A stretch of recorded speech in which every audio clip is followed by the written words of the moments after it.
بيطالب بالحد الأقصى وهو القتل. فاحنا هنا بنسأل عن الرأي الشرعي، هل ما فعله المستشار أحمد الزند أيا كان، هل يستحق أن يصل الأمور أو تصل الأمور إلى المطالبة بقتل الرجل؟ الحقيقة طبعا اللي حصل ده هو النتيجة الطبيعية اللي أنا حذرت منه. الشيء الطبيعي اللي أنا قلت إحنا واصلين لفين، إحنا رايحين لفين.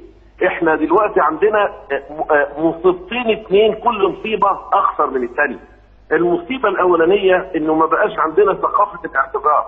المصيبة الثانية لو واحد ربنا قدره واعتذر ما بنقبلش الاعتذار، ما عندناش فضيلة قبول العذر، تحولنا إلى آلهة، بنحاول نحول نفسنا إلى أرباب.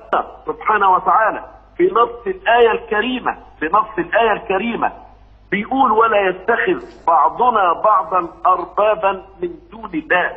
للأسف الشديد إن إحنا اتخذنا بعضينا أرباب من دون الله، رغم إن الآية نهت عن ذلك. من ضمن اتخاذ الأرباب إن إحنا بنحاكم بعض، من ضمن اتخاذ الأرباب إن إحنا بنسمع كلام بعض في الباطل، من ضمن اتخاذ الأرباب إن إحنا بنمشي ورا هوانا، استجابة لحزب، استجابة لأهواء سياسية، استجابة لأمراض نفسية. الناس اللي بتنتمي لهذا الحزب الضال ولهذا الفصيل المارق للأسف الشديد ليس لديهم مانع من أن يبيعوا دين ربهم وقرآن ربهم وسنة نبيهم لتحقيق أي حرج لأي حكومة في أي مكان هم مش راضيين عنه. اللي بيحصل للمستشار الزندي ده مهزلة في إيه؟ مهزلة إن إحنا بنحاول إن إحنا نرفض اعتذار الآخرين وبنحول أنفسنا إلى محاكم تفتيش. نحول أنفسنا إلى محاكم تفتيش، وهذه جريمة كبيرة، لأن المولى سبحانه وتعالى في كل آيات القرآن بيعفو وبيتجاوز وبيغفر وبيصفح. وفي لما نشوف آيات القرآن قل يا عبادي الذين أسرفوا على أنفسهم لا تقنطوا من رحمة الله إن الله يغفر الذنوب جميعا إنه هو الغفور الرحيم. الكلام ده موجه لمين؟ قضايا الحزب التي بترفع عند ولي الأمر عظيم.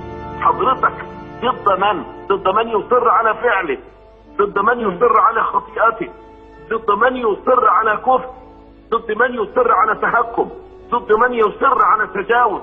لو طبقت قضية حزب واحدة في هذا المجتمع لحكم الشعب المصري بأكمله، لأن احنا جميعا تقع منا سقطات ألسن وسقطات تصرفات. لو حاكمنا بعضنا البعض تحت دعاوى الحزبة لانتشرت في المجتمع قضايا تصفية حسابات باسم الشريعة. نعم. ولهجر الناس الدين باسم هذا الانتقام الذي يمثل فيه الإنسان نفسه مقام رب الأرض والسماوات. نعم. فالحقيقة هذه مهزلة كبيرة جدا. وأنا عاوز أقول إن ربنا مع أصحاب الأخدود اللي حرقوا المؤمنين في سورة البروج بيقول إن الذين فتنوا المؤمنين والمؤمنات ثم لم يتوبوا فلهم عذاب جهنم ولهم عذاب الحريق. ربنا سبحانه وتعالى لما يقول هذا الكلام يقول ثم لم يتوبوا، يبقى معنى ذلك ان ربنا بيفتح ليهم باب التوبة رغم انهم حرقوا اولياء الله الصالحين، حرقوا المؤمنين. ربنا سبحانه وتعالى بيقول ان الله لا يغفر ان يشرك به ويغفر ما دون ذلك لمن يشاء. فاذا كان المولى سبحانه وتعالى يقول هذا الكلام في القرآن الكريم، يجي واحد اسمع الآية أقوى جريمة ممكن تطبق في إيذاء الناس فيه جريمة الحرابة. إنما جزاء الذين يحاربون الله ورسوله، مفيش بعد كده. يحاربون مين؟ يحاربون الله ورسوله. 2 ويسعون في الأرض فسادا. أن إيه؟ في سورة المائدة أن يقتلوا أو يصلبوا أو تقطع أيديهم وأرجلهم من خلاف أو ينفوا من الأرض ذلك لهم خزي في الدنيا ولهم في الآخرة عذاب عظيم. فعارف يروح بعدين يقول إيه؟ إلا الذين تابوا من قبل أن تقدروا عليهم فاعلموا أن الله غفور رحيم. ده بيتكلم عن واحد قاطع طريق، مش واحد ذل لسانه. يعني أبواب المغفرة مفتوحة للجميع ولا تغلق أبدا. نعم. أي حد من حق أي حد يغفرها. أنا معترض تماما على حبس أصحاب الفكر وعلى حبس أصحاب اي نوع من انواع النقد اذا اعتذروا. طيب هل هذه نوعيه من الدعاوى شيخ خالد؟ هل بعض الناس يزايدون على الدين؟ هل دي نوع من المزايده؟ لا، هو مش نوع من المزايده، هو نوع من النصب والاحتيال. هم ينتحلون صفه الدين لتصفيه حسابات، لتمرير فواتير سياسيه خاصه بيهم، للانتقام من اللي عروهم. ما هو الزند ده مين؟ الزند ده بطل مصر.